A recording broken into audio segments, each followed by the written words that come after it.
Audiolibros en 15 minutos. Suscríbete al canal y explora un nuevo libro cada día. No evolucionamos para hacer ejercicio. Cuando imaginas a nuestros primeros antepasados humanos, probablemente los imaginas en movimiento. Ya sea que estén cazando animales, navegando por paisajes agrestes o incluso peleando, es probable que los imagines más como activos que como sedentarios y, en general, eso es bastante exacto. Para nuestros predecesores, la actividad física era una parte inevitable de la vida. Mientras que podemos parar en un supermercado para comprar más comida, los primeros humanos no tenían esa opción. Si querían comer, tenían que moverse. Entonces, ¿qué nos dice eso sobre el ejercicio? ¿Que es algo que la evolución nos obliga a hacer? ¿Que es completamente natural? La respuesta corta es no. El mensaje clave aquí es: no evolucionamos para hacer ejercicio. A primera vista, esta es una idea impactante. Si evolucionamos para ser físicamente activos, entonces seguramente evolucionamos para hacer ejercicio. ¿Cuál es la diferencia? El quid de la cuestión es que el ejercicio es una actividad física voluntaria, que normalmente se realiza para mejorar nuestra salud y estado físico. Los seres humanos evolucionaron para estar activos cuando las circunstancias lo exigen, como cuando la comida se está agotando y nuestros estómagos comienzan a retumbar. Con algunas excepciones, como el baile y los juegos infantiles, no evolucionamos para realizar actividades innecesarias. En resumen, la evolución en realidad no nos ha dado ningún impulso para hacer ejercicio. Por el contrario, obligarnos a movernos implica superar algunos de nuestros instintos más básicos. Así que si te parece difícil salir a correr, ten la seguridad de que es justo lo que la naturaleza pretendía. Nuestra aversión a las actividades innecesarias en realidad tiene mucho sentido. Moverse requiere energía, y para obtener energía necesitamos alimentos. Para nosotros, eso no parece gran cosa. Un refresco contiene toda la energía que probablemente quemarás en una caminata de 90 minutos. La reposición no es gran cosa. Pero hasta hace muy poco, desde el punto de vista evolutivo, las circunstancias eran diferentes. La comida era difícil de conseguir, lo que significaba que desperdiciar energía era peligroso. Cualquier actividad innecesaria que realizaras agotaría tus reservas, y te dejaría con menos energía para dedicarla a las tareas vitales de sobrevivir y reproducirse. Entonces, ¿todo esto significa que debemos dejar de hacer ejercicio? No, todo lo contrario. Al explicar por qué mantenerse en forma puede parecer tan difícil, esta idea puede ayudarnos a adoptar una actitud más comprensiva hacia nosotros mismos y hacia los demás. En pocas palabras, no debemos avergonzar a las personas por su renuencia a hacer ejercicio, debemos darnos cuenta de que superar nuestros instintos requiere trabajo y dedicación. No todos necesitamos dormir 8 horas. Parece que tenemos una crisis. Los expertos hacen sonar las alarmas. En todo el mundo industrializado hay escasez de sueño. En el pasado, dicen los expertos, la gente solía dormir hasta 10 horas por noche. Hoy en día, el occidental promedio recibe solo 7, una hora menos que las 8 recomendadas. Y lo que es peor, el 5% de nosotros duerme menos de 5 horas cada noche. Según los expertos, los efectos de esta epidemia son terribles. La falta de sueño promueve la obesidad, provoca accidentes automovilísticos y afecta nuestro rendimiento en el trabajo, debilita todos los aspectos de nuestras vidas. Ese es el refrán común, al menos, pero los hechos exigen una investigación. ¿Realmente dormimos muy poco o hay más en esta pregunta de lo que parece? Este es el mensaje clave: no todos necesitamos dormir 8 horas. La idea de que necesitamos dormir 8 horas por noche tiene orígenes turbios.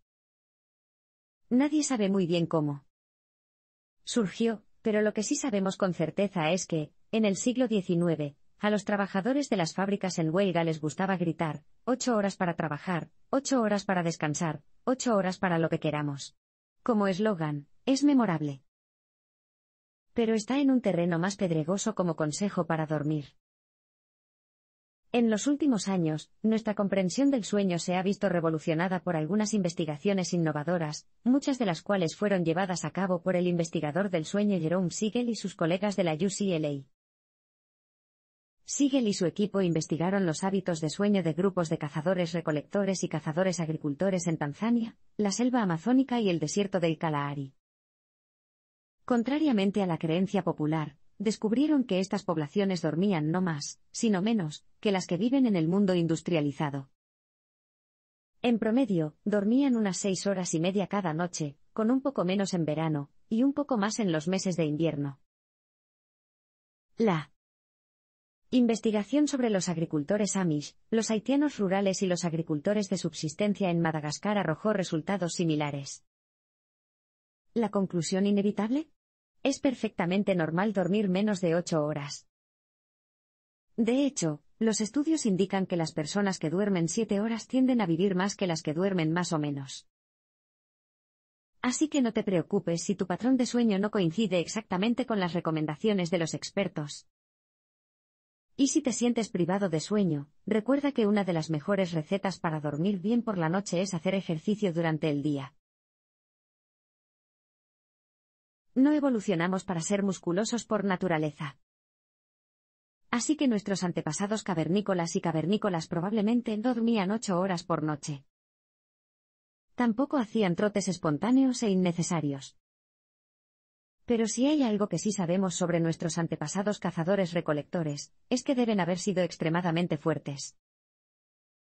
Eso es según los entusiastas del fitness primitivo, de todos modos.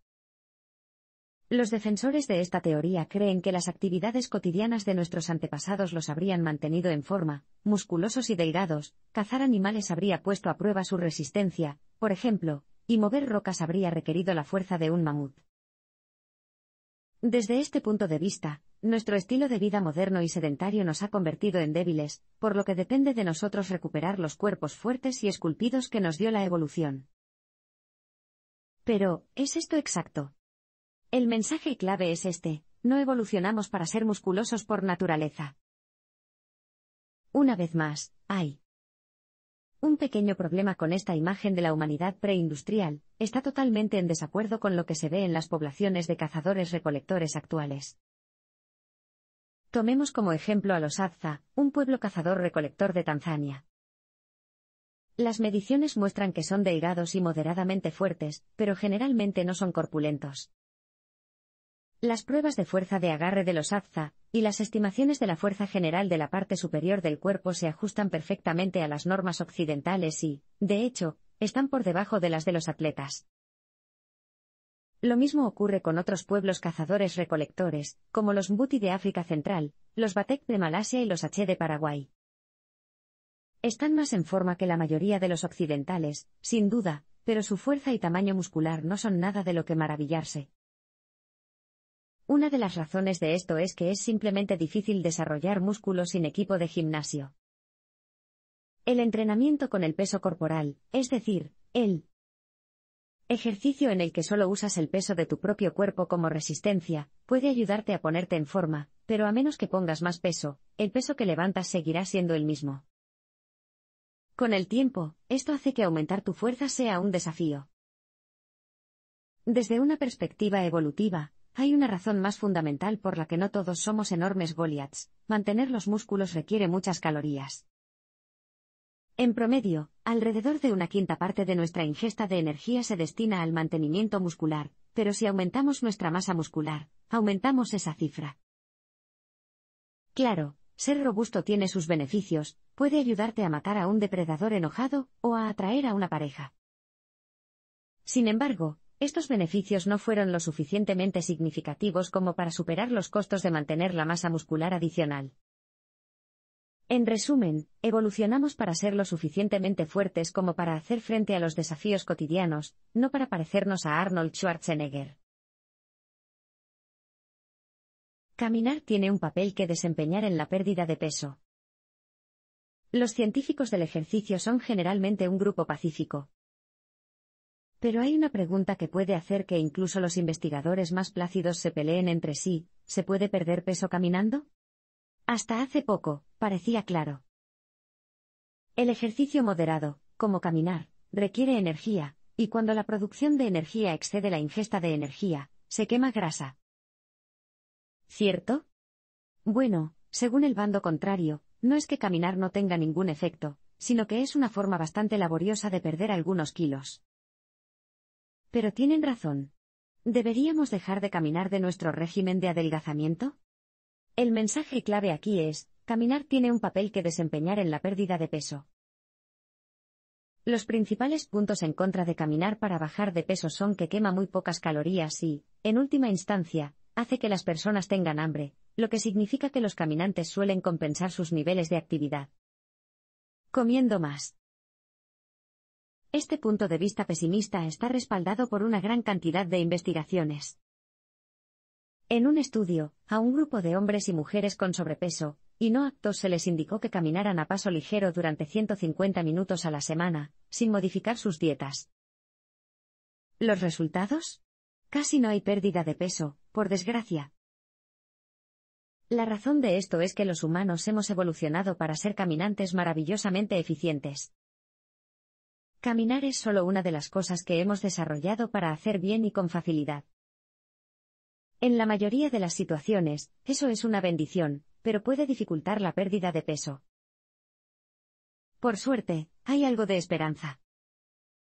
Ese mismo estudio también observó a un grupo que caminaba el doble, durante 300 minutos a la semana. Sus resultados fueron más alentadores. Después de 12 semanas, habían perdido un promedio de 6 libras. No es enorme, pero si se mantiene durante un año, podría perder 26 libras de peso. Por lo tanto, parece que para que caminar conduzca a la pérdida de peso, necesitamos hacer mucho.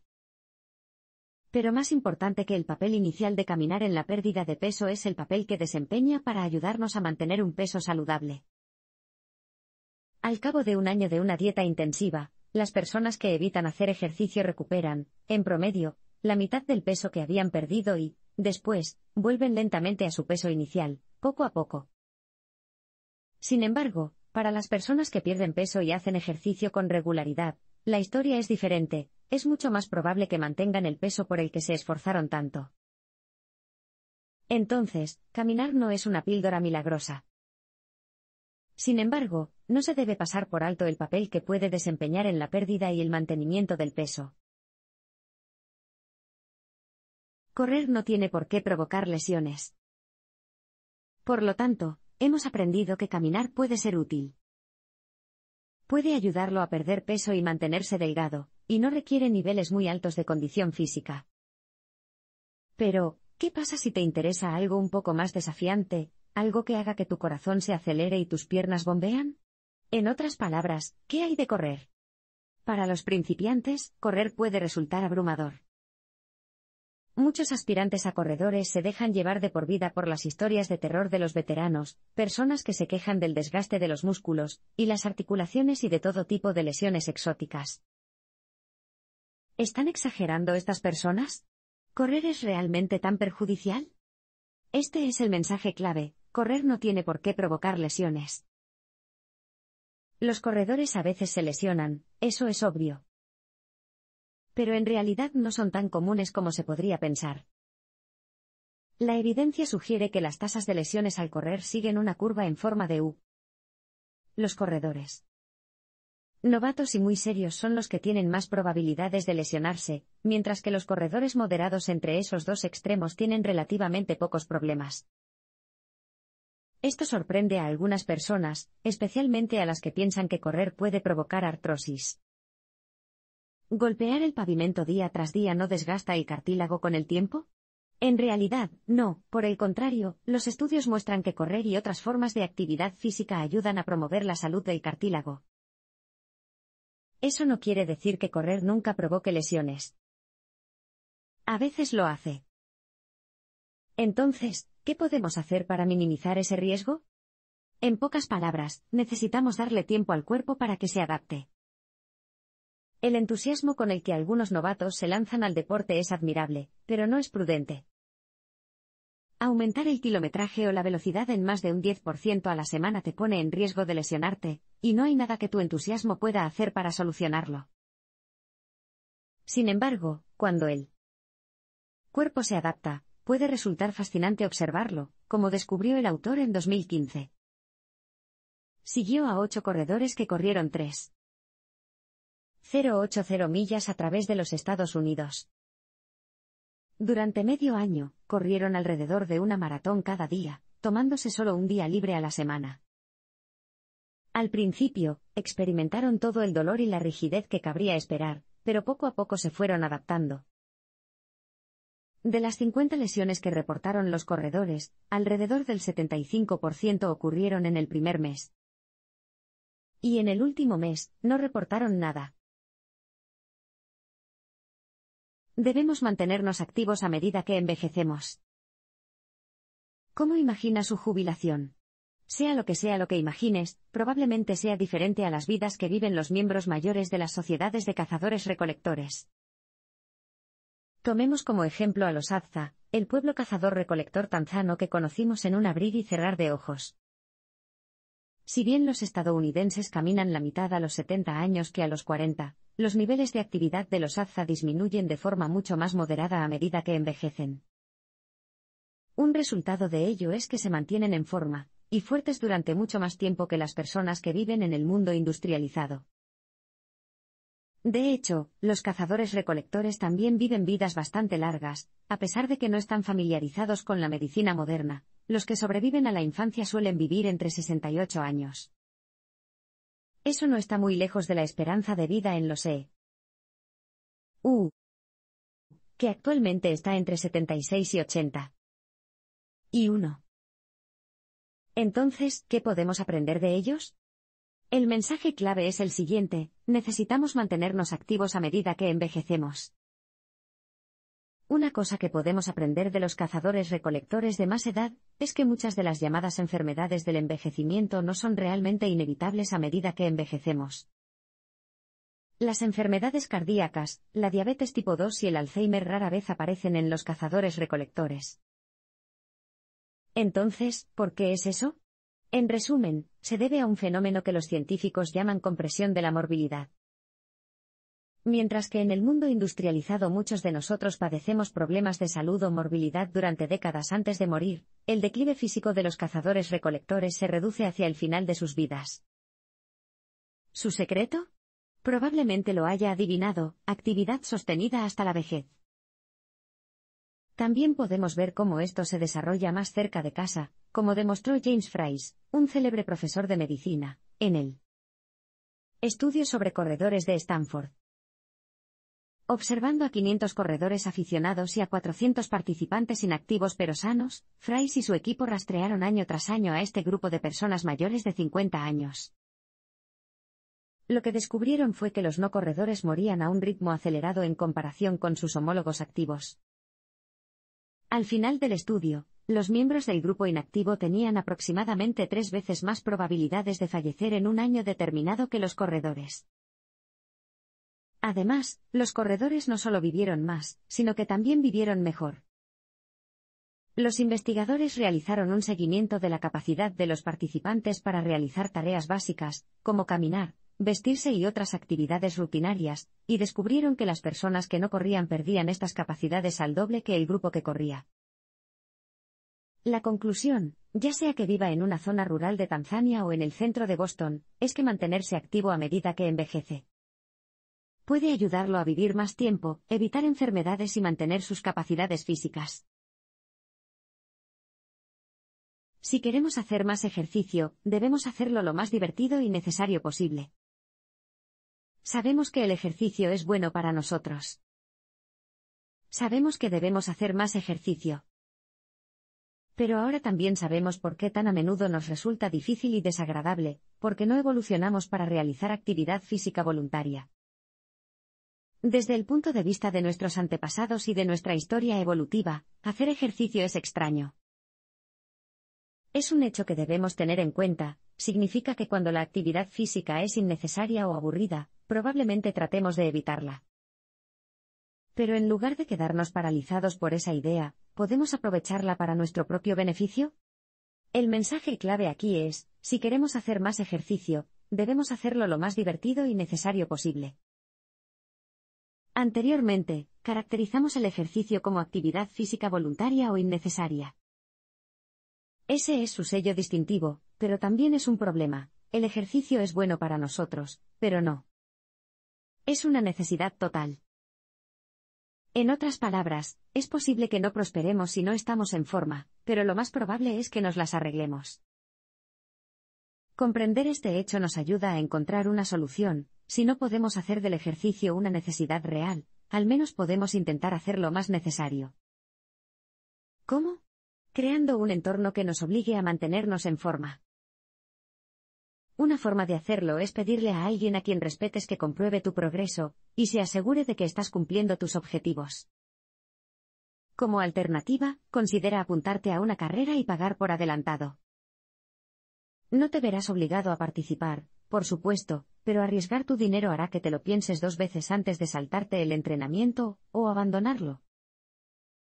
Dicho de otro modo, te parecerá más necesario prepararte para la carrera una vez que hayas pagado. Pero no basta con obligarse a hacer ejercicio.